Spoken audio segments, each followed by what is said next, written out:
Hey guys, welcome back to another episode of No Socks. This is episode 9, and today I'm your host Pat, joined by Kate Sith, Brandon, Jeremy, and Mikhala.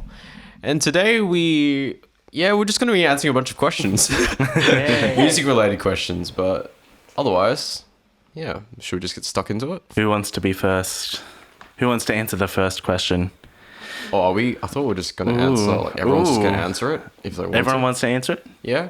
Yeah. Unless it's a scary question, then I might have to not answer it. All right. If you don't want to answer it, just don't. I'm just kidding. If you want to pass, that's okay. Yeah. One pass, no. One pass. One pass. Yeah, let's go one pass. Me being the non-musician around here, I will be asking the questions. I've got the big book. And you can see then, them here. But we'll give you, like, if you can answer it in some capacity. I will give it a go. Yeah. But I'll put myself last.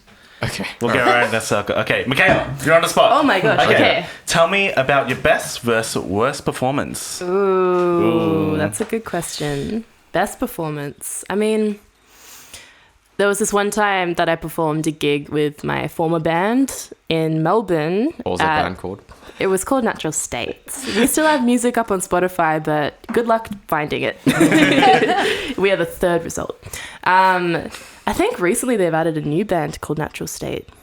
Oh. I mean, there's a slot for it, so Fourth go result. for it. Wasn't it like, there was like Natural State, but it's like, all mattered was like the capitalization of certain words. Possibly.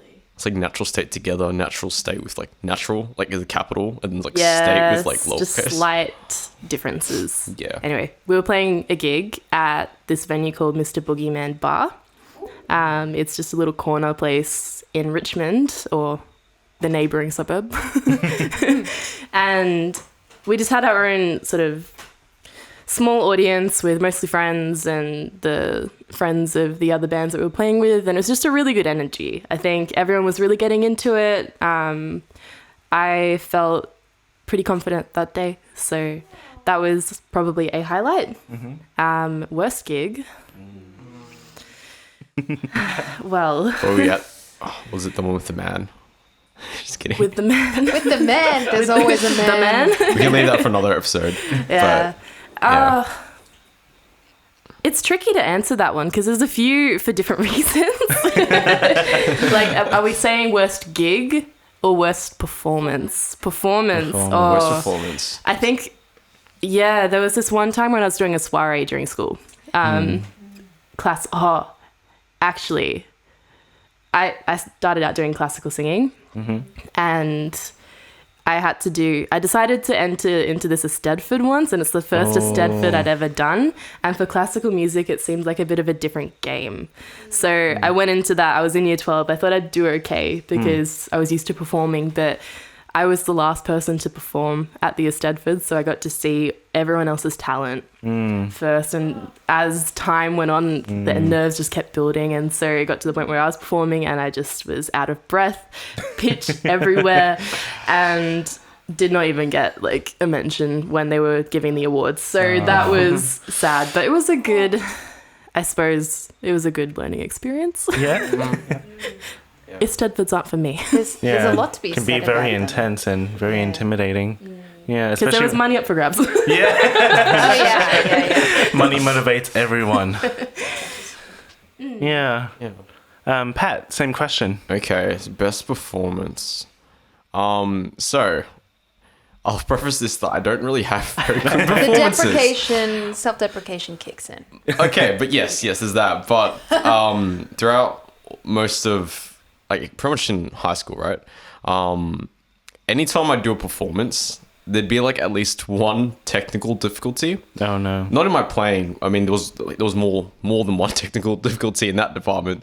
But in terms of like the actual setup or anything, and so quite a number of them, mic would just drop down like halfway. It just wasn't set up properly, and so it just slowly drop. There was one time that didn't happen though. Yeah. And it was at like some sort of like school kind of, like they do like talent shows sort of things, or like just kind of performing art nights. Yeah. So I did mine with like the second original that I wrote. And these guys might have listened to it. It's one, you guys have seen that photo where I had like short hair. Yeah. Oh God.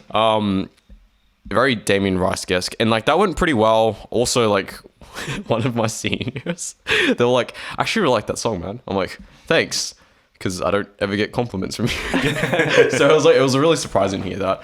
And people, it was generally well received. And I also wasn't. It was like I'd taken a couple of vocal lessons during that, a little bit before that, like throughout that year, and so like having that do that performance and everything, it just felt really good. Yeah, so I guess my best performance is when I don't have a technical difficulty and it's all good. Worst, it's related to this. I said I didn't take vocal lessons until that year. So that was like 2017. 2 years ago, I was very pitchy. So what happened was it was a mashup between... it was for like a school assignment. It was a mashup between Lego House and I'm Yours. And both those songs are like fairly high, I'd say. Yeah. But like to be fair though, Lego House, like the verses are kind of actually pretty low. And then like the chorus, like pretty much all of I'm Yours is pretty high. It's like in your E like high E3, like or high E, like third octave and like low fourth. I would not know. But yeah, so the point was that mash up with a group, and there was also a female vocalist as well, and she sang the Lego House parts, and then I sang the I'm Yours parts. Yeah. Note that my voice was pitchy. And so I'm just like kind of straining my voice to hit the notes, and I'm like, "So do you don't tell me, but I bet I felt it." It was really awkward. And I'm like, "Damn it! Why didn't you sing the low? Like, why didn't I sing?" Did she talk to you afterwards? Yeah, she did. I mean, everyone was like, "Yeah, you go, girl," and I'm like, "Oh shit!" I swore. My bad. The year passed, but yeah, so that happened, and yeah, as I said before, the mic was just dropping down, and it just kept on dropping down each time. I was playing guitar, so I could not fix it properly. Oh yes, yeah. And then one of the other students, bless her, she like held it up, and like she held it up for me. Yeah, thank God. Because that was my worst performance, because not only was the mic just going down. I was singing really high. I just felt super embarrassed with that performance. With that, but yeah, that was one of my worst performances. Yeah, one of my worst. Yeah. What can we learn from that? I would say invest in a good mic stand. Yeah, and make sure it's super tight, and just do what Jeremy does with all these mic stands, and just push it to the point where you feel like this is probably going to break like the talk, but who cares, because it will stay, as this clearly has done for me today, and most of pretty much every other session we've had recording. Most. But in terms of more positive stuff about that, it is or what I can learn from that is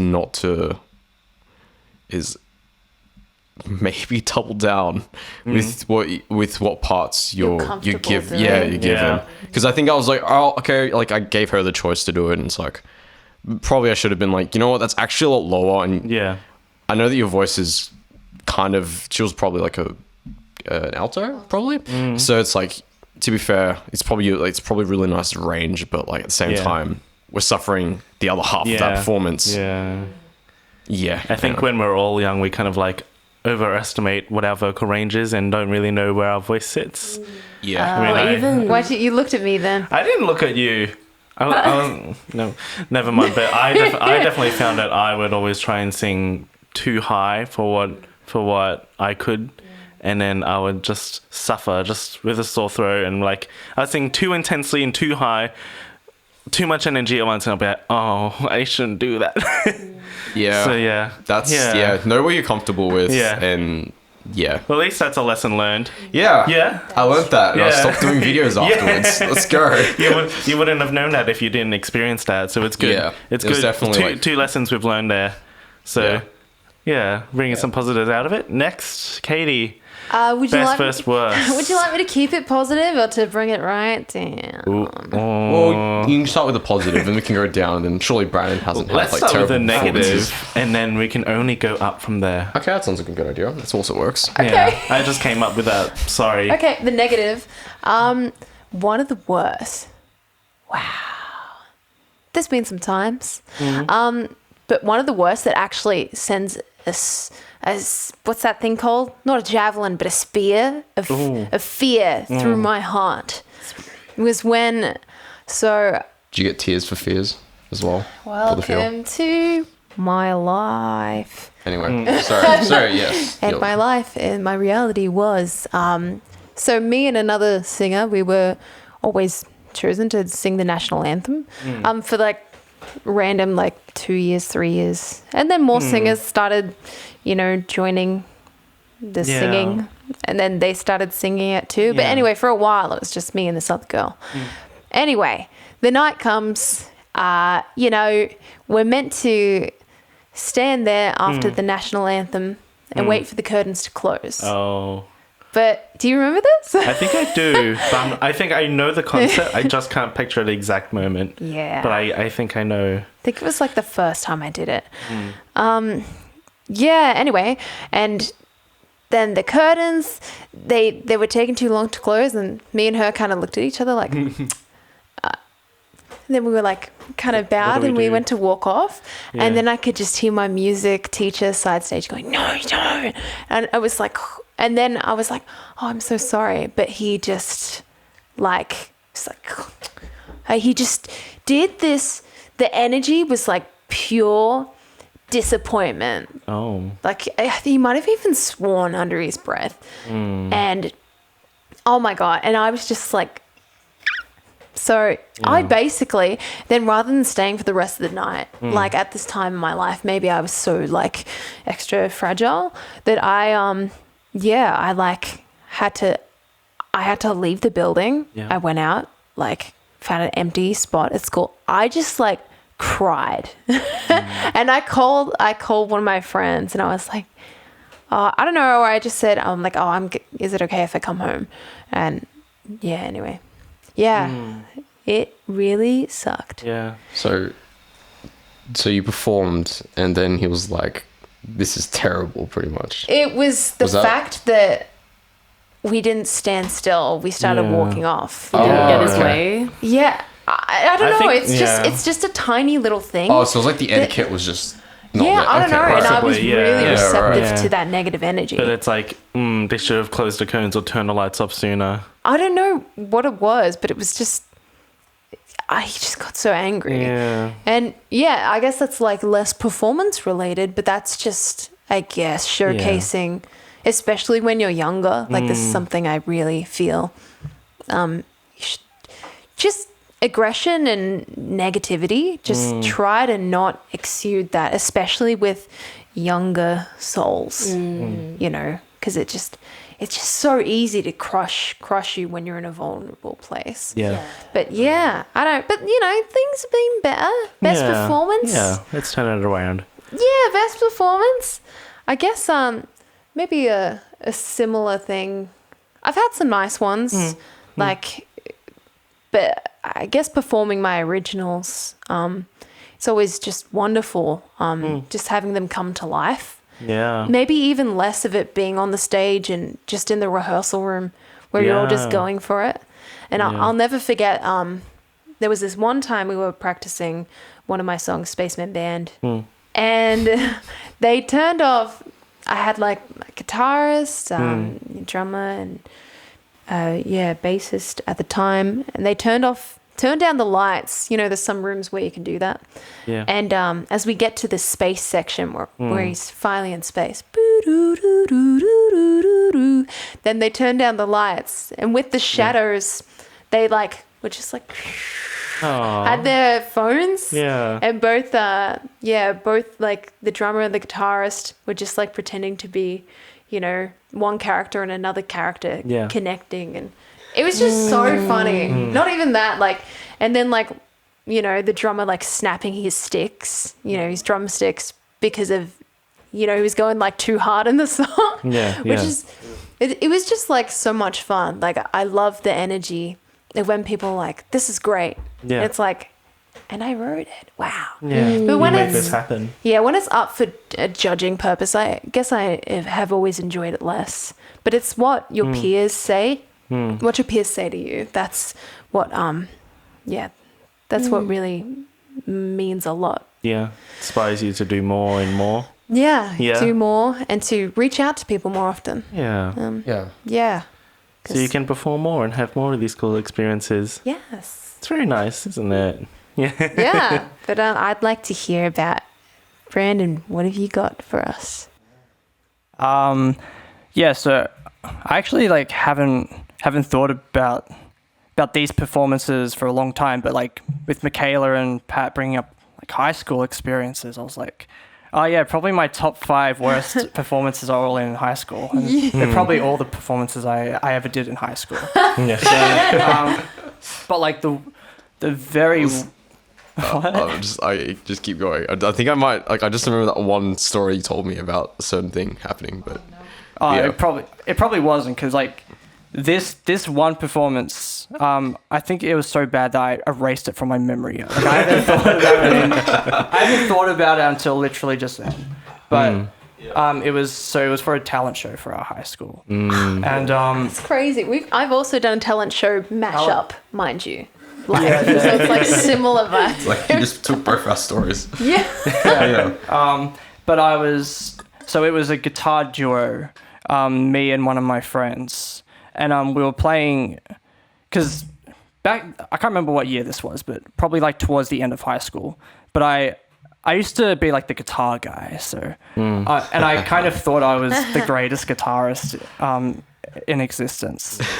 So we did it's an Avenged Sevenfold song called Bat Country, because my friend and I were obsessed with Avenged Sevenfold at the time. We were really into metal and things. But yeah, it was just, this song requires a certain level, and we were at like a level that was like 10% of that. So so I know it's something that probably Pat can relate to a lot, but yeah, it's just, we were so bad that the fact that the song was so hard to play just emphasized how bad we were. Yeah. And after the performance, it was so bad that I couldn't even look at anyone, because I was like dead with embarrassment. I've been there. Yeah. And we didn't even place as well. So yeah, that was my worst performance. But my best performance was probably with my old band, Black Dime Cabaret, which I suppose is also my current band, but like the old version of the old lineup. my old band. Yeah. We played a massive gig at, I mean, it wasn't massive, but at like Palace Hotel. I can't remember where it was, but we invited like everyone. We set up tickets, and it was just the performance of it, and the fact that like everyone was so into the show, and were responding so well to it, and then even after the show, where just the vibes and the excitement that was in the room, and I don't know, it was just a really good night. I think for me, the way I determine if it's a good or bad performance is always by how the crowd reacts to it. Yeah.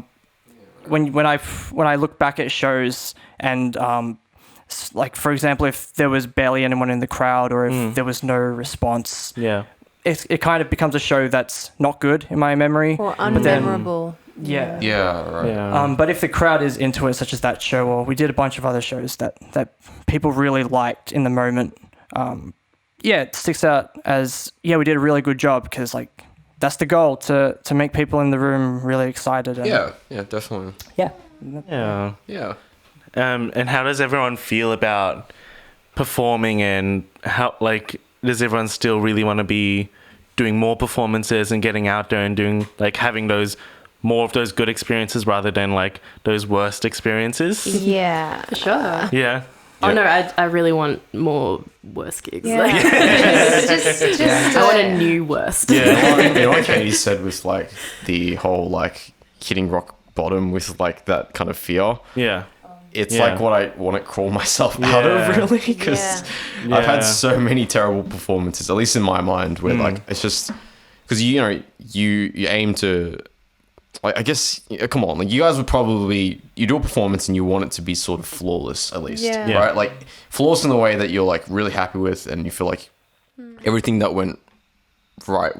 Like there was nothing that really went wrong. I don't think I've really had that situation. So it's like, I kind of want to just like get that for once. Yeah. I don't want to keep taking all these L's. Yeah.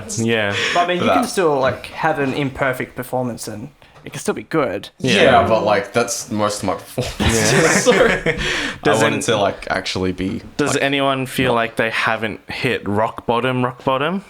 Like, does anyone feel like their worst performance is yet to come?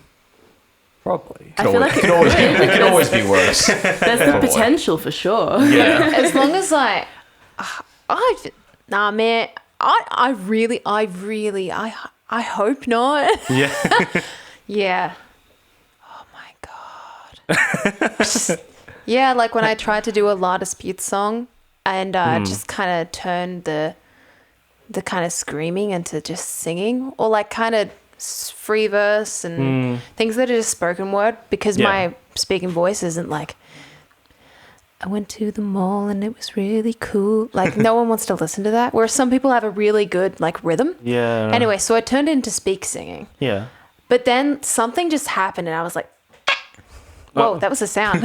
Anyway, and I just, I started butchering all the lyrics, and then the band like forgot something and it was so bad. And just, there were so many times at university where I would just be like, yep. I would walk off stage and I would just be like, you are the worst thing on this planet. You are scum. And oh my God. So it's like, for me, I guess it's like, it's not about what happens, you know, the exterior events. Yeah. It's all about what's the internal, like, as long as I don't speak to myself like that ever again, then it will always be better than rock bottom. Yeah. Unless if like all my equipment gets destroyed, which that would really suck. It would. That's what I have to say on the matter. Thank you. Very nice. Okay. Next question. Next round. Okay. Yeah. Jeez. Let's do a quick fire round. Is that what they say? Yeah. Booyah. It depends on what the question is, but let's what the question is. What is a song? Well, This is a really hard song What to answer is- really quickly. what though. is a song that you're Is it? connected to strongly? That's hard to answer really quickly. Ooh, Can okay, we- maybe not done. We'll leave it for a bit later. Okay. We'll leave it for a bit later. Okay. We'll come back to it. Okay. Next question then. If you weren't a musician, what would you be doing now? Let's go the opposite way. Yeah. Brandon. I would be writing books. Yeah. I would love to be acting. Yeah. 1000%. Yeah. Pat. I would probably be like doing some writing as well, to be honest. Yeah. That's probably it. Yeah. I can't really say much more. I'd just be doing English, teaching English like secondary. Yeah. I wouldn't really be doing any. Actually, probably not. Actually, I don't know. Yeah. I don't know what I'd be. I'd be probably an engineer, probably some sort of engineer science degree, probably some STEM. Because if I didn't have music stuff, I probably wouldn't have gone into English. Yeah. And that's pretty much it. Yeah. Wow. Yeah. Mikhala. I probably would have invested all the money I've spent on musical equipment in a pottery wheel. Pottery. Oh, yeah. I would be Yeah. a ceramicist. Ah, I that'd don't be have cute. one yet, so I'm saving. Have you actually gone and done pottery at some place? Yeah, I mean, it was my main piece for art in year 12. Oh, Yeah. very nice. That was Yeah. great fun. Kintsugi, Yeah. which is a Japanese pottery technique where you put broken pottery back together with gold. Oh, It's really beautiful. Yeah. That's nice. Is anyone going to ask me? No, it doesn't Yeah, matter. go for it. What would you have done? I have no idea. I don't know. Like, I know, like, I like doing music and, like, doing this stuff, but I feel like if I was doing another career, it would be a career that my parents forced me to do. Luckily, they didn't do that. Hence my engineering. Yeah. No, I told myself that. No, like, I don't know. Well, if we were to just change and switch right now, like in this moment, having come from a music background, rather than just if I didn't have music.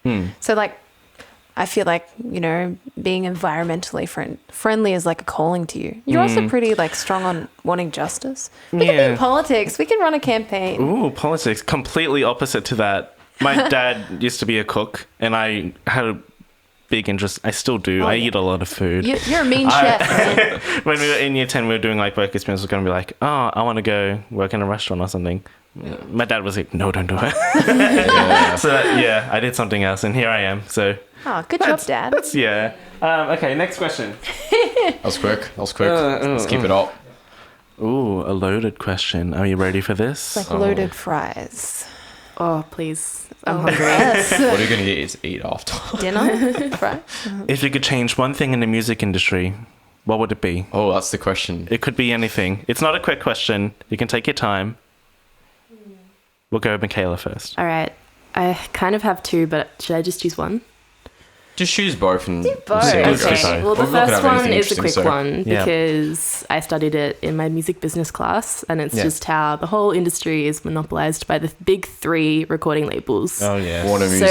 if it could just be a little bit more independent across the board, Yeah. then there'd be more representation Absolutely. for different Which- backgrounds and genres, because the three labels control who we listen to and who what's are they? popular. Universal, Yeah. Sony, Yeah. and Warner Music. Yeah. It's Yeah. interesting because you can see that in, like, even in Japan, actually. Like, for like people who've, I don't know, listened to that kind of music, you can actually see on YouTube, they've started to actually put a lot more Japanese music on there. And it's usually through a distributor, which is either Universal, Yeah. very much Sony, Yeah. being Japanese and all, and then Warner. Yeah. Like, you can definitely see that monopoly, Yeah. even in that. Yeah, but do you like how we're seeing like a trend of people starting their own little record companies and stuff I like that? do like it. Yeah. I think it's great. And I hope that becomes more of the norm. And there are technologies that are coming in, Absolutely. like blockchain, which is in the crypto sort of world. Yeah. That's one that has the potential to completely change the industry. Yeah. So that's a whole topic in Yeah. itself, and it's complicated. Blockchain NFTs. Oh, Sam and I were talking about Oh, well, that the other NFTs day. again is another topic. Yeah. And your second part? The second one was more of a gender thing, I think. Like, there's a huge disparity in how people receive male musicians over female musicians. And of course, absolutely. that's not including gender diverse people Oh yeah. either. But oh yeah. generally, you know, one of my friends did their diploma, PhD? their graduate study, yeah. graduate diploma Yeah. on how people perceive female musicians over male musicians, and Yeah. actually found in their research that female musicians were getting paid $7 less for every ticket than a male was. So Wow. it's interesting. Okay. Yeah. That's It's not, Honestly- not very good. Honestly, I didn't really expect that, to be honest. I thought it Yeah. might have been the other way Yeah. around, because I feel like, I don't know. Yeah.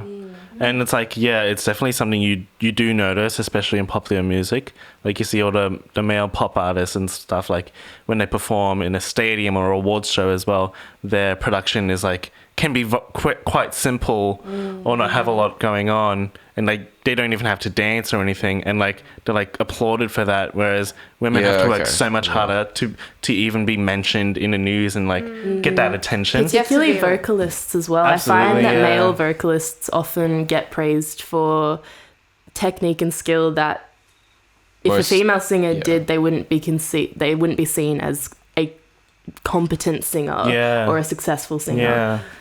Yeah, You The could just have, standard's just so different. yeah, you could just have a male tenor screaming and everyone would be like, oh my God, I love this song. But like, yeah. Yeah, it's interesting to listen to. Next time you point, listen, actually, yeah. next time That- you that listen makes to a sense, male yeah. singer, compare it to the techniques that a female singer uses, and Yeah. just see what you notice, because Yeah. there's some things that you pick up on. Like, Yeah. it's interesting. Yeah. Pat, what would you change? I will pass for a second whilst I still think about it. Okay, Kate. I had this big idea, but I'll try to keep it short. So imagine if every council or whatever like had more or had just like better centers that encouraged more community activity with music. And you could, I guess it's kind of like the Darebin Council. They've got a bit of that going on. Yeah. And I'm sure it is in other places, but it's not really promoted too much.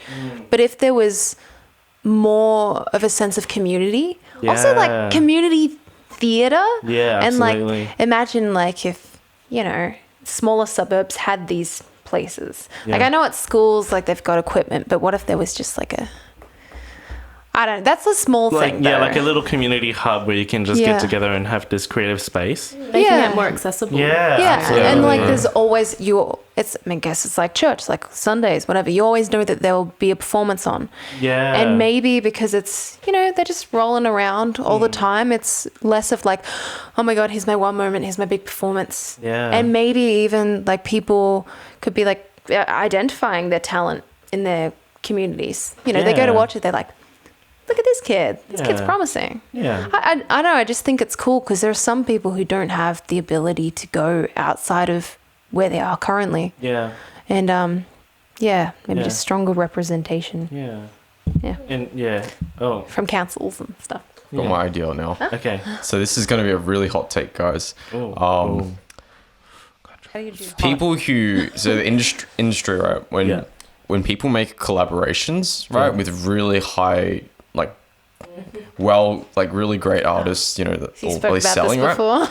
Yeah. Yes. That really good collaborations with really high, well-known singers and whatnot, and have them actually blend and mesh well. Yeah. And not just be about the image of the two artists. Yeah. And the one thing that's going to be a hot take of the day is Beyonce and Ed Sheeran's perfect duo. Oh, yep. Yeah. Or just the collabs because they're famous, like Despacito, but Take Two with Justin Bieber. Like, Yeah.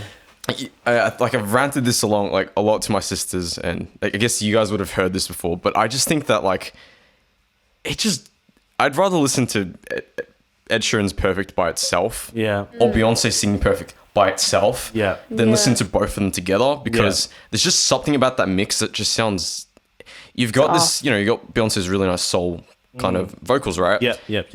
And then you Ed's just hear it folk. sounds like, and then you have Ed Sheeran's folk, and it's like, that's okay, but they don't really blend too well. Yeah. And then it also becomes like a game of trying to do vocal acrobatics towards the end of that duet. Or with- trying to especially be with like, make Beyonce. sure you showcase everything that Yeah. makes you Beyonce. Yeah, it's not really okay. like, it's not not the meshing songs well. It's at not about the all. song. It's like, it's just Yeah. about like, let's chuck these two because they have the, you know, great, you know, individual voices. Yeah. Put them together in the room, and it's like, it doesn't make magic really. It just Makes makes money. It just makes money really. Yeah. Like, Yeah. I would not listen to that over the other one. Only Yeah. if I had to listen to it because I want to kind of see how So far I am.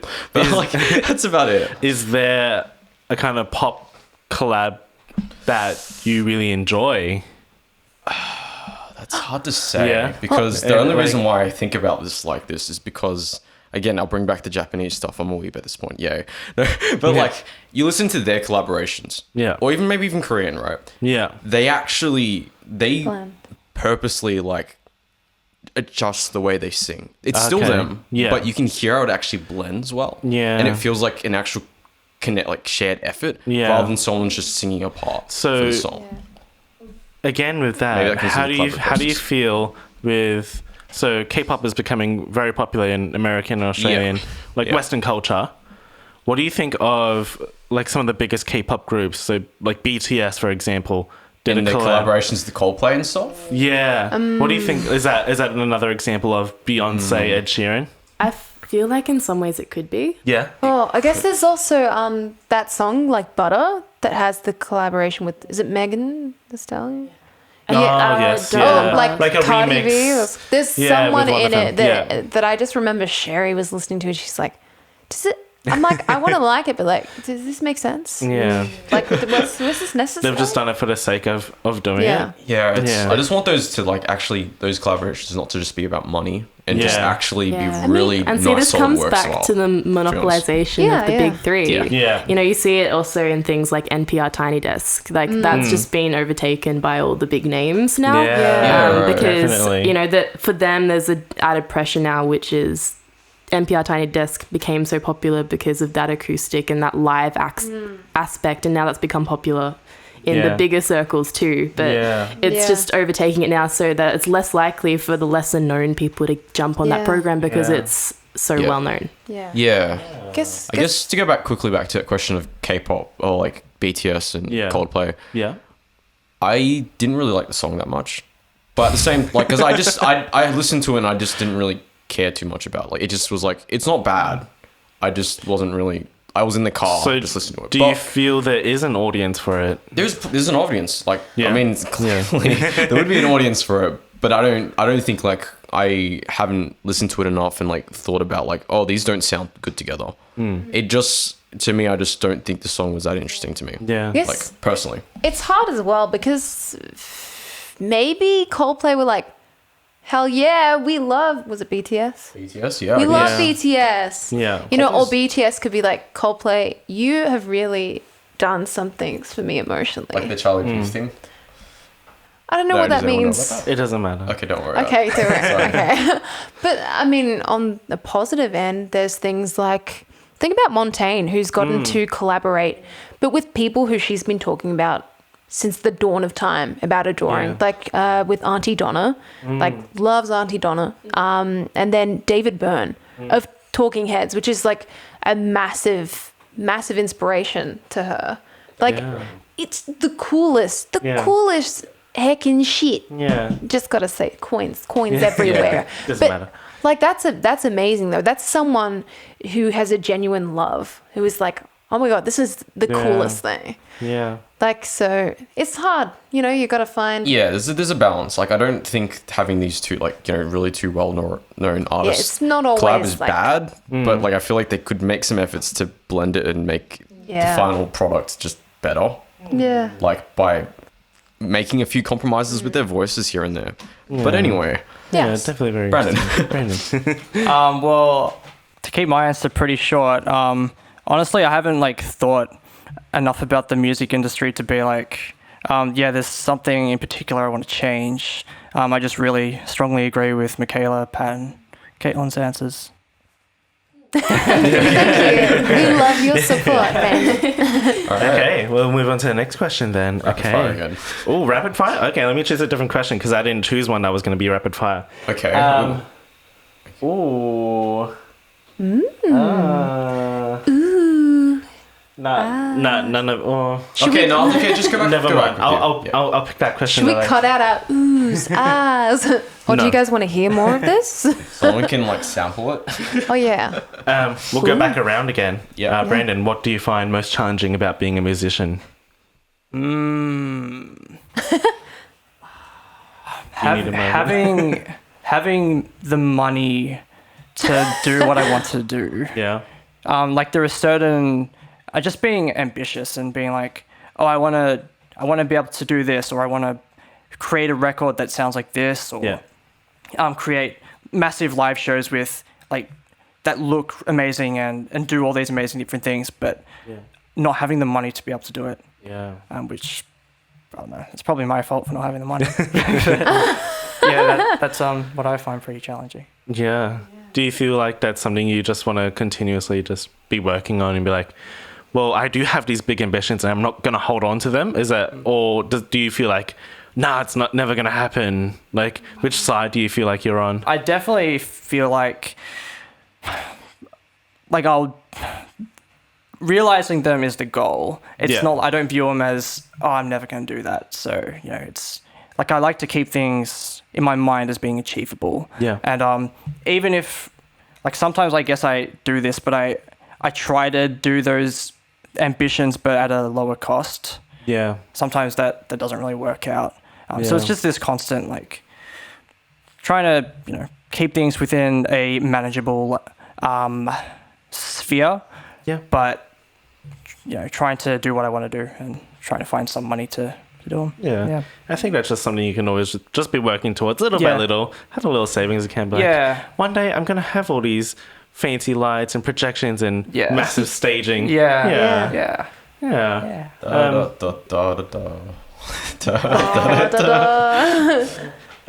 Moving on, Katie, most challenging thing you think about being a musician?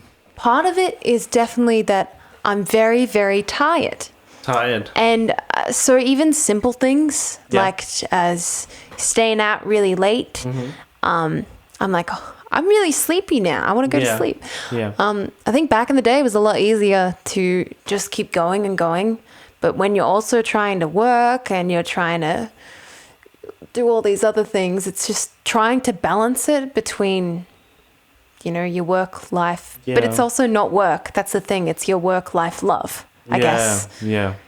So it's, and ultimately, I mean, it's just trying to dedicate the time or be like, really just like get that belief going in it. All you have to do is really just say, I'm going to do it. Yeah. Then you do it. Do you feel like it's hard to keep a rhythm with your passion when you have to like find a day job and work just to survive? 1000%. Yeah, like I'm sure. But lots of people do it though. Yeah. I think that's part of the hardest thing for me is like, well, why is it so hard for me? Or if I really, really wanted this, wouldn't I have just gone out and done it? Like immediately, boom, bang. Yeah. Boom, bang. Yeah. So it's, I have a lot of battles with my brain. Yeah. And then with my body being like, you're very tired. Can't tell if it's the iron deficiency or if it's purely like your mental, taking toll on physical. Yeah, and definitely it's so hard to like, I was thinking about this the other day with another friend, like it's so hard to like go, like being a musician, you obviously want to go and see other artists perform, like that's part of like learning about music, but it's like a lot of these gigs are like late at night and stuff like that. Yeah. And it's like you need a day job that's like will probably start early in the morning. Yeah. And it's like trying to eat dinner as well when you don't have to go out and buy the dinner. Having the time to actually do the things that normal people should be doing. It's like, but are we being too hard on ourselves and saying, well, other people are doing it so easily, but one thing I struggle with is like trying to understand other people will have those kinds of struggles as well, and be like, I have to understand that it's not like, wake up, do this, get all these things done in a day, and like I think it's hard to like stop having that expectation that you're going to achieve so much in a single day. Yeah, get a bit more perspective. Yeah. Calm down. Yeah. Yeah. Is there something that you would like to do to kind of work on that? The biggest thing you can do is to just do a little bit of the thing all the time. Yeah. Because it's like we were talking about, I believe it was last episode, like every time you do a thing, it's it's reinforcing that other pathway. So the one you usually travel is like, I'm really tired, I'm really exhausted, this that, blah blah blah. But I don't know, sometimes if you can handle it logistically, just do it. So That was you, Mikhala, wasn't it? That was, I was like, it's like Mikhala's Beautiful. motivational speech. You're like, I'm so proud. My analogy has been passed on. Yeah, someone really special said that to me. Aww. That was some of the best advice. Oh, that's lovely. Oh. Should we segue? Yeah. Pat, would you like to speak? Pat, what's the most challenging thing? It's actually kind of both their Yeah, problems into one. Yeah. Both. It's like the financial thing. I'm always broke for this stuff. Yeah. And I'm just like, but you already spend so much money on musical equipment. Yeah. So it's like, it's sad. Because then you still need to spend more money on all the extra. It just never ends. Extra stuff. Yeah. Yeah. And then I just find that I just don't have enough time. Or I feel like I don't have enough time. Write ridiculous schedules. I don't know if I think Mikhala's seen my schedule sometimes. Yeah. And then it's like they're like, trying to squeeze as much stuff you want to do in a day. And it's like, You just can't do that. You seem more organized than I am. Except I can't wake up on time. Like apparently that's what happened this morning. Why were you 25 minutes late this morning, Patrick? I snoozed because yesterday I got really bad hay fever and I was in rehearsal and I just kept on sneezing I and have just like proof. I videoed it. Yeah. it was terrible. Yeah, it was like smoke or like dust as well. I think it was like a mix of all three. Not good. Yeah, no, and it was just I just feel like I just don't have enough time for a lot of stuff. Yeah. And I'd want to like try to get a lot of things done, but I just this definitely feeds back. It's a feedback loop because with even my musicianship, and it's like I want to spend time and put this out, and whilst I'm still trying to write this or arrange this stuff, I also need to practice it as well. As Jeremy's, definitely received the brunt of kind of the most hard, like awkward parts of that. Yeah, so it's like trying to find time to practice the stuff, trying to find time to like arrange the stuff and write it. Yeah. And then also time to do others, just anything else that isn't music related. Yeah. I definitely play like games less now, but even though I'd like to. Oh, yes. And all this other stuff like writing as well. Yeah. So yeah, time, always time. Yeah. Damien Rice. Yeah. Peyton, 2006, 4, Yeah. 5. I don't know which one. Anyway, Yeah. to you, Mikhala.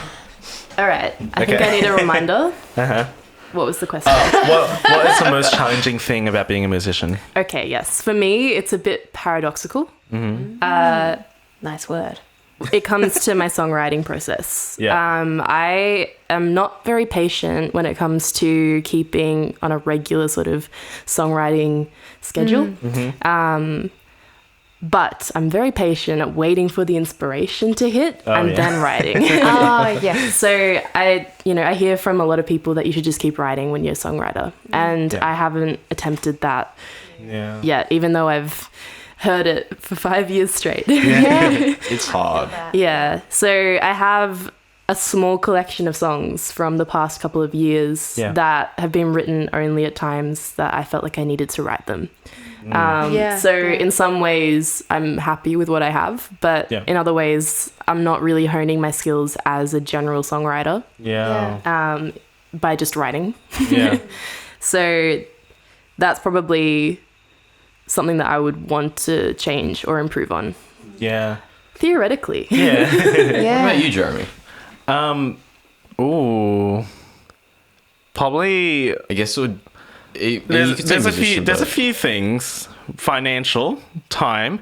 What I have struggled with in recent years is just kind of comparing myself to other people.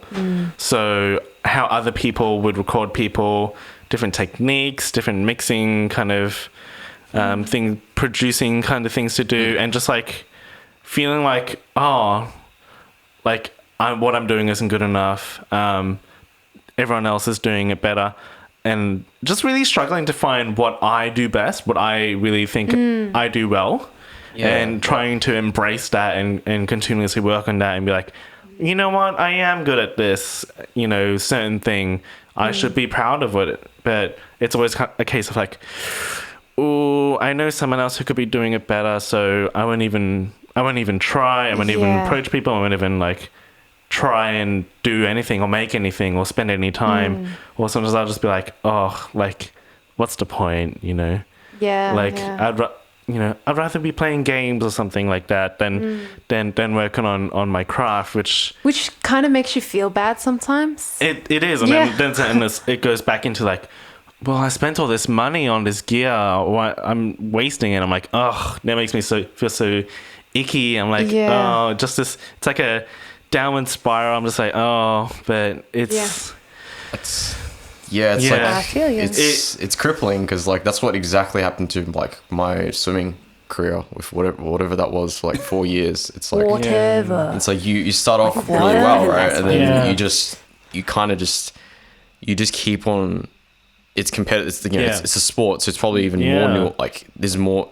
It's even more explicit, really. It's Absolutely. like if you aren't performing at your best, and better than other people, really, because you don't have to be performing at your best. You just need to be better than other people. You can't help but compare yourself to other people, and you just become so crippling to everything. Which can be quite a toxic feeling in the music industry, because it's like we're all trying to create art, and art is supposed to be like unique and different and individual. but like I just find myself comparing to other people more than anything, rather than trying to create my own thing. Yeah. And do something that I'm going to be happy with. I feel like I'm like trying to conform to what others are doing and other techniques and sounds and stuff like that. So it's like, maybe that creativity is just kind of like gone just because it's like I've been trying so hard to emulate what other people are doing and achieve what others are doing. Yeah. You know, there's some people that would argue that any art you make is original because it's all art in context. Yeah. So, You're you know, right. you're not just making art because you heard someone else do it. You're making it because it's informed by all the other parts of your life. Oh, yeah. You know, and who you are and who else has influenced you. So some people can be a bit reductive when they say that one song sounds like another because they're just removing it from the context that it was written in. Yeah. It means more when you compare it or when you look at it based on who wrote it and when it was written and what political events are happening around the same time. All those different variables influence what that art means. Oh, exactly. And as Sabrina was saying last week on our last episode, like no matter how much you feel like you're not doing anything original, everything that you do is original. Yeah. And there's nothing that can change that. So I think it's definitely something I want to try to learn and embrace a bit more when working with music and everything. And don't take that opportunity, you know, to do something you love away from yourself. Because that's sad. Sad times. Let's finish on one last question, I think. What was it? What advice have you been given that has really resonated with you? I think she already she had her like thing before. I was like, I was gonna segue it perfectly. Yeah, I was gonna segue. Oh, sorry. It's okay. But yeah, as Jerome was saying, the final question. The question is, what advice would you give yourself? Oh, no. What's a good piece of advice you've been given that has really resonated with you? And what advice would you give yourself if you were just starting out? Who wants to go first? It's a perfect segue that you had. You said something earlier in this episode. Yeah. That was like, you could have been... Anyway. Anyway. I guess you had your advice. Katie, Caitlyn. your turn. Oh yeah. Oh You go yeah, ahead. because I had something. So I might have mentioned this before, but everything always comes back to this in my mind. When I was having a bit of an existential crisis just before I turned 21, Yeah. my granddad said to me, "Oh, you know what's worse than turning 21? Not turning 21." And after that, I was like, that is very true. And so it's like, oh my God, this is terrible. I guess you can apply it to many things. Yeah. You know what's worse than that performance? Never getting to perform at all. Yeah. Like, yeah, I don't know. Advice I give myself, I don't know, calm down, man. just and also just keep on riding, Yeah. Like, and I think at times, when you skip out on that, you need to schedule that downtime. And when I've skipped out on that, and if you had the feeling that I want to write a song right now, Yeah. go do it. Go do it, man. You go do that. You shut that door. No one disturbs you until you're done. Yeah. Like, because I think sometimes in those powerful moments where it like hits you and you feel like you need to write a song, Yeah. I think it's potentially a good opportunity to express, whatever you're going through, even if it's just for you. So Yeah. just don't stop writing. I went on that bit of a hiatus, and I wish I never did, but now I'm here, and I've got a lot of good advice today. Yeah. So I just wish, honestly, my younger self at the beginning of her musical journey, I would just take this episode, maybe last episode of the No Socks podcast, and I just put it in her little ears and say, "Listen to this, sweetheart." Yeah. So. Yeah. Yeah. Okay. Who's next? Mikhala. Okay. So this is something that my mum's been telling me every single time I come across a challenge that I feel is going to end me. At the time, she asks me one question, and that is, when you are on your deathbed, will you be thinking about this? Because I think that question really brings to mind what really matters to you. You know, when you're on your deathbed, what do you think you'll be thinking about? Will you be thinking about that one performance that you felt really embarrassed about? Or will you be thinking about that test that you failed? Or, you know, that one thing that you said to somebody that didn't come across quite how you wanted it to? When you put it in that perspective, it really changes how you view it. And I think it helps me let it go in the moment too. And, you know, it also makes me think about, like, will I be thinking about it a year from now or at any point in my life? And often the answer is no.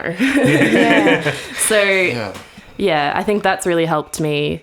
And I think over the years I've gotten better at reminding myself that. So I might, you know, be a second ear to my younger self and just keep repeating that little piece of advice. Like, you remember what your mum said? Yeah.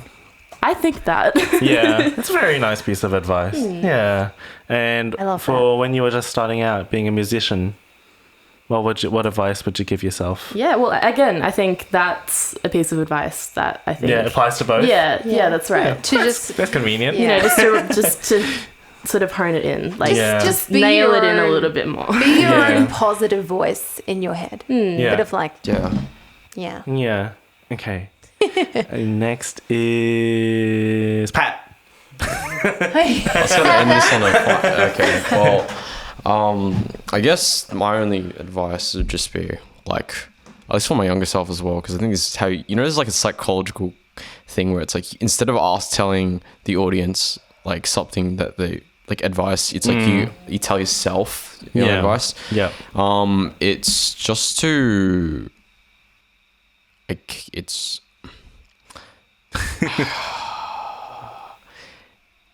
What would it be? I don't know how to word it. Sorry, Brandon. Can you go first, and I'll figure out how to word this. Okay, Brandon. Yeah. So mine are probably all kind of songwriting related. First thing was from my guitar teacher, and he was like, "Oh, like every song you write has like a 2-minute orchestral introduction. So, what if you just like completely cut all those and just get straight into the song?" Yeah. That's what every time I write a song, I think of that. So yeah. But I think it definitely, because it was true. Like every song I wrote, I feel like the thing of in late out early wasn't. Oh, that's dead. Yeah. So I would just take so long to get into what something is supposed to be that you know, if I had gone on that trajectory throughout my career, no one would ever have listened to one of my songs. Is that why you're pretty straight to the point? Does it all come back to that? Yeah. I reckon you could be a bit more economic with some songs. I could probably be. But actually, my second piece of advice, because I actually have two, actually came from Pat. It wasn't really an advice, but it was just some feedback that ever since he said it, I've always like paid attention to it in every song. Does it start with T? I don't know. Just say it. What was it? It was so before, like, I would take so long to get into a chorus, for example. Like before, like the transitions, the transitions into choruses were they were just really long, and you know, going from a pre-chorus into a chorus didn't happen seamlessly. Yeah. I would always put just a random thing in there to instrumental. Yeah, even if it was just like a 3 or 4 second thing, like a couple of bars. Okay. It would. Yeah. So that's every song I've written since then. I've always thought about it. Yeah.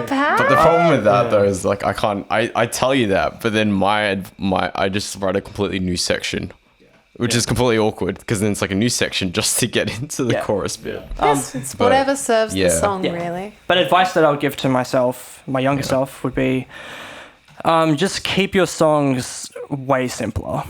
Because I was kind of just trying to make people see how cool I was and how many different things I could do these crazy long songs and not playing to my skill level and like I listen to other people's old songs and I'm like, oh, like those songs are sort of like time capsules and they're so nice to listen back to, but when I listen back to my songs, they're just these weird fantasy epics that have nothing to do with my life, and they're just boring and shredding, and It's definitely a question I'd like to get into some other time. Is what your particular songwriting and your songs, what that has encapsulated for you. But Yeah. What about you, Jeremy? I didn't expect to be asked that. Don't compare yourself to other people and find your own individuality. Just do what you can to just embrace who you are and work with that, rather than always trying to be too ambitious to be like someone that you're not. And I don't know, because it did take me a while to figure out what I wanted to do, and I feel like I shouldn't have tried to conform to those things, but also I feel like the pathway I took is pretty good. So I'm very confused as in terms of advice that I've been given. Advice I've been given, I don't know, keep it appropriate. Keep it appropriate. Or just consider the appropriateness of the situation. Like, if, at an event, if you're going to be playing some music, make sure it's suitable for people. I didn't realize that until uni, which is kind of stupid. I don't know. But, now I think about it all the time. I'm like, is this appropriate for what I'm doing? If I'm creating something, is this going to be appropriate? Yeah. So, yeah. I guess that's kind of like a similar thing to serving the song, but it's serving the situation, serving the event. Yeah. We'll have a lot to Serving talk the about main that course. on the next episode. Pat, do you want to finish? Yeah, I was going to finish it. So sorry to put you on the spot just there. But I figured I'd wrap this up as well, afterwards. But I guess my advice would be I don't want to use the phrase, but stick with your guns. That's all I can say, really. And you can play the comparison game, and I think, it is very damaging in some ways. But I think, though, part of what I would have told my younger self, I don't necessarily really regret it, but it's just keep going the direction you want to go, and don't really let anything stop that. Yeah. Because a lot of times I just thought, and this happened with a lot of my old songs, it's just, I'll just make this a bit maybe more palatable for a more easy listening. Yeah. And as you guys know, that's completely gone out the window in all of my songs nowadays. And I think that's just something I really wanted to, I kept on forcing myself to just sort of swallow down. Just nobody's going to listen to this if you just write it this way. Yeah. Because it's just noise. And I think that's, if you're stuck in this sort of situation in your writing, or in your life really, where you feel like everything you're doing, it just feels completely wrong. Yeah. It's probably not. It's okay, is what I'm trying to say, really. Get some perspective. Yeah, it's... you're going to find tough times that you're just going to really hate what you're doing. Or at least think that it's completely not at all what you should be doing. I'm not wording this at all eloquently, but it's just you think that it's worthless, really. That's the case, right? You think it's worthless what you're doing, and it's not really going to amount to anything. And, because with the music industry, maybe this is one bit of thing, it's very much about money. Yeah. There's no denying that part. But there's also trying to find a nice, healthy balance, or maybe not even factor in money, really. And just keep it to yourself, the music. Yeah. Just really pursue what you really like. And if people don't happen to like it, well, that's the advice, actually, the second advice. Yeah. People probably do actually like it. You just haven't, they just haven't listened to it yet. Absolutely. And you're also approaching the wrong people, and probably those are the same people that kind of made you think that your music was worthless in the first place. And there was someone who did say once, if it makes you happy, that's fine by me. No, actually, that was the complete opposite. That was the complete opposite of that message. Take it away and use it out of What I'm context. saying is, if it makes you happy, Pat, hell yeah. If it makes you happy, hell yeah. Yeah. Anyway. Yeah. Happiness. Somber note, but just, somber note, but like, all right, we're just waiting for my depresso espresso episode for mine. But It's gonna be great. That'll be another episode. that will be another So many episode things. because we have gone way too long, and Jeremy hates to have this long for longer than an hour. So In the meantime, you yeah. know, if you have an interest in being on the podcast, hit us up, dudes. yeah, or we'll reach out to you. But I don't want to have any awkward like conversations of going, "Hey, do you remember me? Do you want to join our podcast for like an episode or two?" But you know, so as Sith just said, please reach out to us if you'd really like to be a part of this. And you know, I've been your host Pat. This has been Kate, Sith, Katie. I'm trying to figure out which other one I can call you. Brandon, Jeremy, and Mikhala. And that's episode 9, and we're done. Yeah. Everyone out. We're done.